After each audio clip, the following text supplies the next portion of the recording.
Olá pessoal, bom dia, tudo bem? Você já deve ter ouvido falar na frase todo ponto de vista é a vista de um determinado ponto, né? Ou seja, toda moeda ela tem dois lados, né? E toda informação ela tem maneiras distintas de ser interpretada, pelo menos de dois pontos de vista diferentes, um pró e um contra, entre vários outros, porque o espectro aí da maneira como você pode noticiar um fato é infinito, né?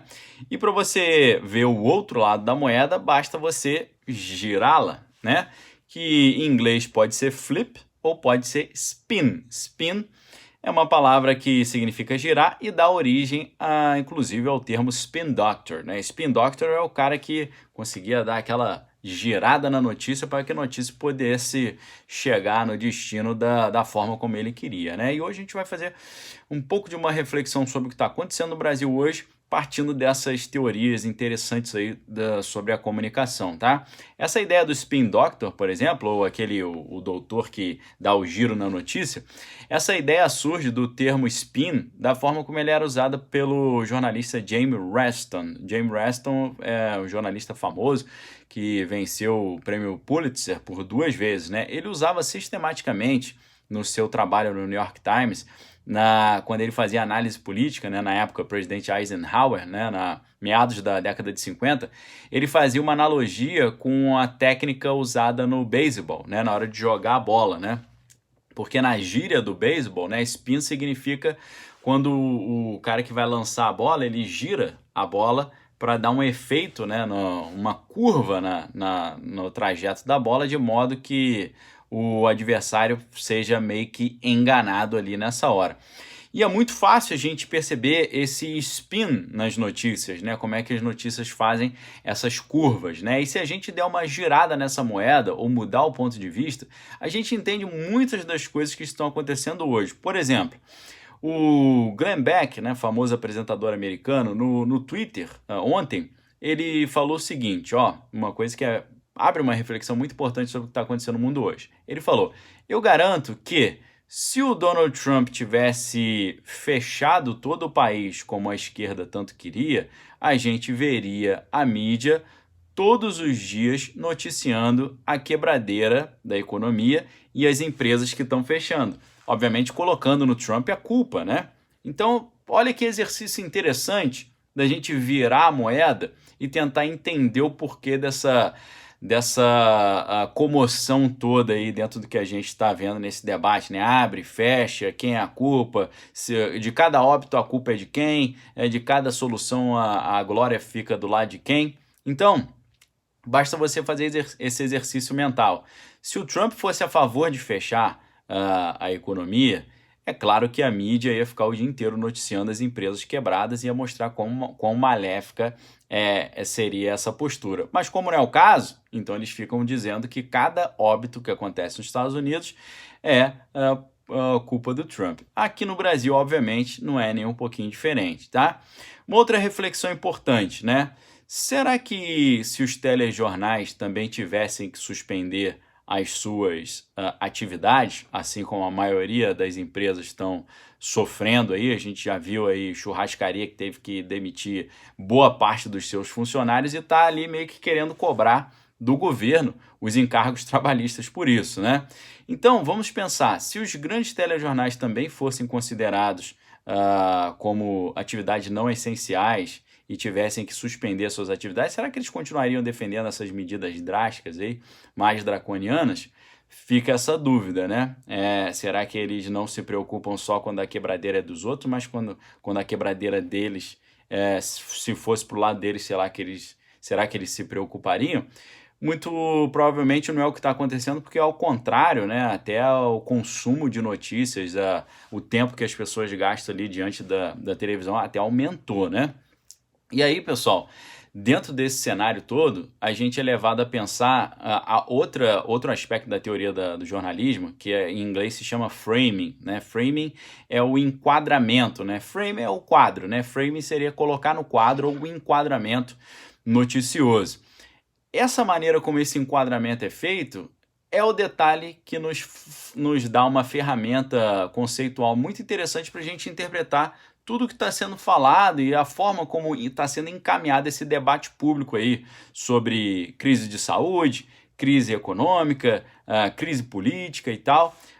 A teoria do enquadramento da comunicação é uma teoria que foi fundamentada lá no início por Gregory Bateson, né, lá ainda em 1954, e depois ela foi reformulada ou adaptada pelo autor Erving Goffman, tá, em 1974. De acordo com essa teoria, a mídia se utiliza de certas palavras, ideias, expressões e adjetivos que promovem uma abordagem da notícia que molda o acontecimento, destacando alguns aspectos e ocultando os outros. Assim, o que acontece? Você recorta um determinado ângulo do fato ou da questão tratada, tornando ele mais evidente, mais conhecido, mais real. E aí você condiciona a atitude dos leitores em relação ao ocorrido e, eventualmente, claro, interferindo nos processos das próprias mudanças sociais, uma vez que você está levando as pessoas a pensarem de uma determinada forma, né?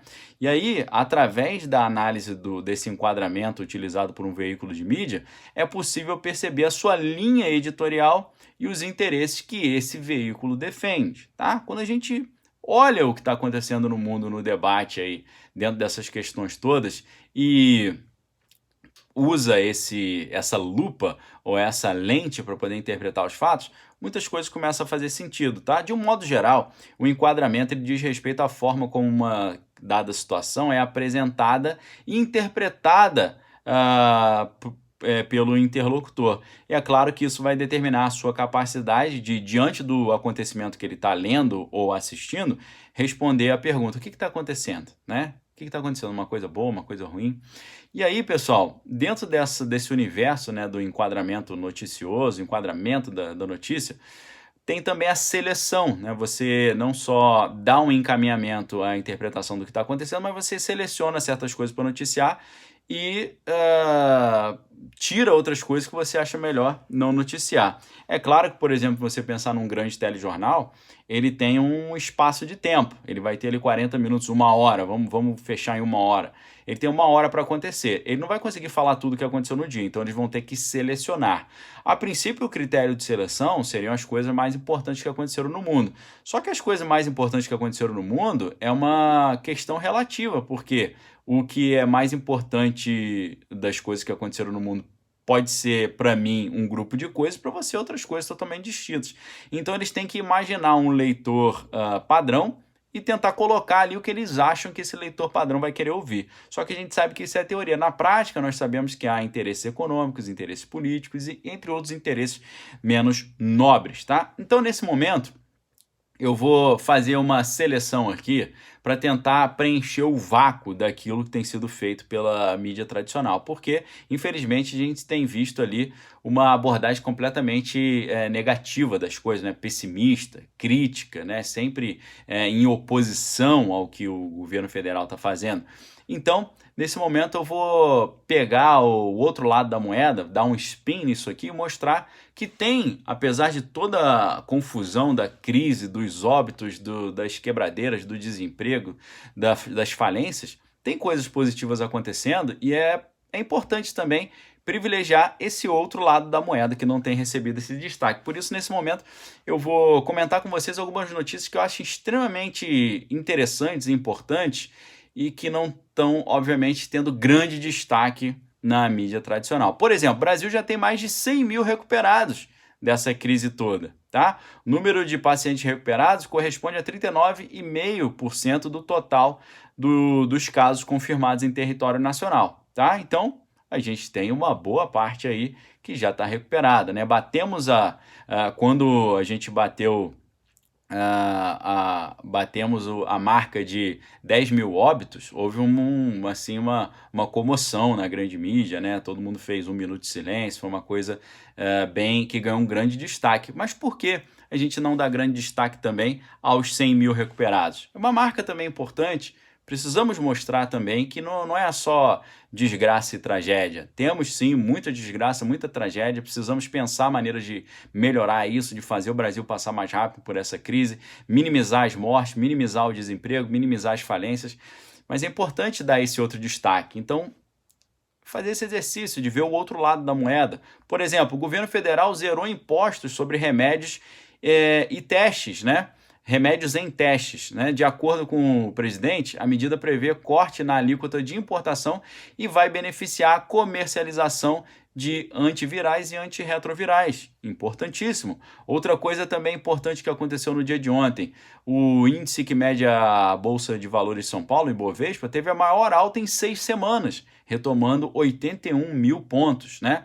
E ele saltou em termos percentuais 4,69%, né, com sinais influenciado pelos sinais encorajadores ali do potencial dos remédios que estão sendo pesquisados mundo afora.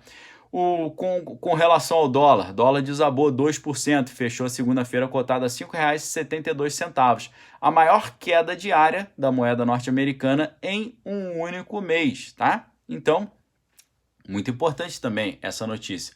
Lá nos Estados Unidos, o presidente Donald Trump começou a dizer, fez uma manifestação ali que ganhou grande destaque, dizendo que está usando a hidroxicloro há 10 dias e disse que está tomando uma versão do remédio junto com uma complementação com zinco, né? Então, dá um reforço a esse grupo aí de pessoas que vê nesse medicamento, assim como a doutora Anice Yamaguchi, professora da USP, também médica do Albert Einstein, dá um reforço para esses importantes cientistas e para as pesquisas que colocam as suas fichas nesse remédio, obviamente usado nos estágios iniciais. Cenário internacional positivo também. Espanha, Itália e Reino Unido tem queda no número de óbitos. O governo espanhol confirmou um número bem reduzido de fatalidade, 59 nas últimas 24 horas, né? Então, a Itália também registrou pela primeira vez desde março menos de 100 óbitos.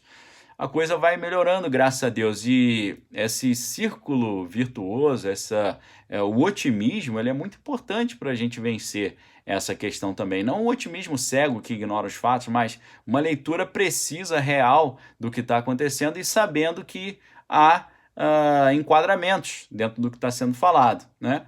Lá na cidade de Niterói, no Rio de Janeiro, por exemplo, já estão prestes a liberar a reabertura parcial do comércio e também o acesso à orla, né? Os shoppings, as lojas de shopping ainda vão ficar fechadas, mas hoje a gente vai ficar sabendo mais sobre esse plano de abertura. Então, gera esperança para os comerciantes que estão completamente sufocados ali dentro dessa questão. A gente tem que ficar atento também, porque é possível que o governo do Rio vote no dia de hoje a questão se vai ter um lockdown ou não. A gente tem que ficar atento com relação a isso. Mas também outras questões positivas aqui. General Motors e Volkswagen retomam a produção de veículos no Brasil, usando ali medidas de segurança, né? As atividades começam a ter um reinício gradual. Olha que maravilha, né? Além disso, lá em Manaus, BMW retoma a produção de motos, né? A fábrica estava parada desde o dia 30 de março por causa dessa crise. Durante o mês de abril, a produção de motos no Brasil foi de apenas 1.500 unidades. Então, produção, venda, emprego, renda, famílias com a sua estrutura preservada. E é isso que importa no final das contas, né? Saber o que está acontecendo, mas não ver só o lado ruim, não ver só a negatividade, não só ver a desolação, né? Porque isso aí, esse olhar caolho, que vê só um lado e o lado ruim, não vai ter um resultado positivo e gera aí uma espiral de medo que não ajuda muito. Então, para tentar compensar um pouco esse spin por um lado, eu fiz um pouco um spin para o outro lado aqui, trazendo notícias que não receberam grande destaque na mídia para vocês, tá bom? Obrigado pela sua audiência. Se já é inscrito, verifique se a sua inscrição está ativa. Se não é inscrito ainda, vale a pena dar uma olhada. E é claro, a gente tem muito material legal aqui para vocês. Livraria Daniel Lopes está em promoção. Falsa Aurora, né? A iniciativa das religiões unidas, o globalismo e a busca por uma religião mundial, 40% de desconto. A gente tem também o livro A Fé Revolucionária, Sua Origem e História, James Billington, 30% de desconto. Temos o livro também do professor Olavo, Edmund Husserl, Contra o Psicologismo, 30% de desconto, de 69 por 48. Libido Dominante, 37% de desconto também. Libertação sexual e controle político, um dos fundamentos lá do conservadorismo, reflexões sobre a Revolução na França, Edmund Burke, 48% de desconto de 74 por 38, já que a gente está falando de mídia, né? Desinformação, do Tenente General Yomi Haipachepa, 37% de desconto, de 89 por 56, e também o KGB e a desinformação soviética, 45% de desconto, de 69 por 38, tá? O link tá aqui embaixo, se você quiser se tornar membro do canal também vale a pena. Lá no grupo de membros a gente está estudando tudo isso aqui que eu falei desse livro, Desinformação, Manipulação Midiática, né, questão de teoria da comunicação, as operações especiais, né, as operações psicológicas, engenharia social, psicologia social. Estamos destrinchando aqui em várias reflexões importantíssimas essa questão da manipulação das mentes e dos corações, né? Então, se você se interessar de se tornar membro, clica aqui embaixo, tá bom? Um abraço para vocês, fiquem com Deus, examine todas as coisas, retém que é bom. A gente volta às 3h30 com a nossa live da tarde. Até lá, se Deus assim o permitir. Um abraço, fiquem na paz aí, valeu!